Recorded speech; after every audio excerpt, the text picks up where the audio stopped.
जब बाबर को इजाजत नहीं मिली, शाहीन को इजाजत नहीं मिली, तो नसीम शाह तुमने ये कैसे सोच लिया कि तुम्हें इजाजत मिल जाएगी? ये कहकर पीसीबी ने नसीम शाह की दी 100 लीग्स खेलने की इजाजत रद्द कर दी और कहा कि ना बाबा ना, यहाँ पाकिस्तान में ही रहना है और अपनी जो परफॉर्मेंस है उस पर फोकस करो, जो कि हो भी रहा है। क्योंकि नसीम शाह और बाबर आजम दोनों इन दिनों दोनों इकट्ठे अपने मोबाइल, सोशल मीडिया ऑफ करके दोनों लगे हुए हैं प्रैक्टिस करने के लिए। एक बॉलिंग की प्रैक्टिस कर रहा है और दूसरा बैटिंग की, और दोनों एक दूसरे के सामने हैं। यानी कि नसीम शाह ने बाबर आजम को चुना है अपनी बॉलिंग की प्रैक्टिस करने के लिए और बाबर आजम ने चुना है नसीम शाह को, और ये दोनों दिन रात प्रैक्टिस किए जा रहे हैं और पता नहीं ये किस चीज़ की तैयारी कर रहे हैं।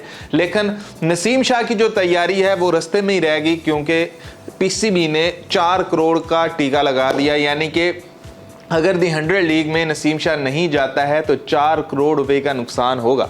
तो नसीम शाह अब पाकिस्तान ही रहेगा और पाकिस्तान बोल दिया गया है कि जो अपनी परफॉर्मेंस है, जो अपनी ट्रेनिंग है, उसे जारी रखो और उसी पर फोकस करो। अभी हमने बांग्लादेश सीरीज़ खेलनी है और उसके बाद देखेंगे कि क्या होता है क्या नहीं। परफॉर्मेंस वहाँ नज़र आएगी तो बातें करेंगे, क्योंकि जो वर्ल्ड कप की परफॉर्मेंस है उसकी बुनियाद पर किसी को कोई इजाज़त नहीं मिल रही है, और ये कहकर ख़त्म कर दी गई बात। और अगर आप पॉइंट आउट करो ना कि शादाब चला गया है, शादाब को इजाज़त क्यों मिली? क्योंकि शादाब को वैसे ही कहा है कि जा बेटा जी ले अपनी ज़िंदगी, क्योंकि पाकिस्तानी टीम में तो तुम्हारी ज़िंदगी है नहीं। तो बाबर आजम और नसीम शाह दोनों मिलकर लाहौर में ही प्रैक्टिस कर रहे हैं और अपने उन्होंने मैनेजर को भी बोला है कि कोई भी हमें खबर नहीं देनी कि पीसीबी में क्या चल रहा है, कौन आ रहा है, कौन बदल रहा है, किसको निकाल रहे हैं, किसको रख रहे हैं, हमारा कोई लेना देना नहीं है इससे। हमें करनी है अपनी प्रैक्टिस और हम पूरा फोकस है अपनी प्रैक्टिस के ऊपर और हमें कोई और डिस्टर्ब ना करे। लेकिन इस बीच में नसीम शाह की वो एनओसी आ जाती है कि मुझे जी एनओसी दी जाए ताकि मैं 100 लीग खेल लूँ, लेकिन ये कहकर मना कर दिया जाता है कि अब किसी को कोई एनओसी नहीं मिलेगी। जबकि नसीम शाह अपने जो बॉलिंग कोच हैं गिलेस्पी, उससे भी नहीं मिल सके हैं कि वहाँ जाकर कराची में ट्रेनिंग कर सकें। कैंप को भी ज्वाइन नहीं किया उन्होंने।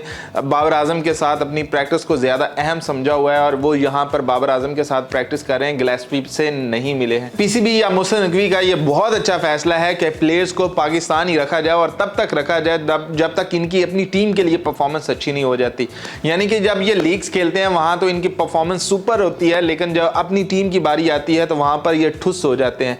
तो पीसीबी का ये बहुत अच्छा फैसला है कि इनको पाकिस्तान ही रखा जाए और इनसे बोला जाए कि जब तक अपनी टीम के लिए परफॉर्मेंस नहीं देनी है तब तक कोई इजाज़त नहीं मिलनी है। तो पहले टीम बाद में पैसा, तो पहले टीम को जितवाओ, पहले टीम को किसी अच्छे ट्रैक पर लेकर आओ, फिर देखेंगे कि पैसे भी कमाने हैं तुम लोगों ने कि नहीं। वरना पैसा तो पीसीबी इतना दे रहा है कि इनकी भूख खत्म हो जाए, लेकिन वो एक लालच है ना, वो खत्म नहीं होती। तो क्या पता हो जाए।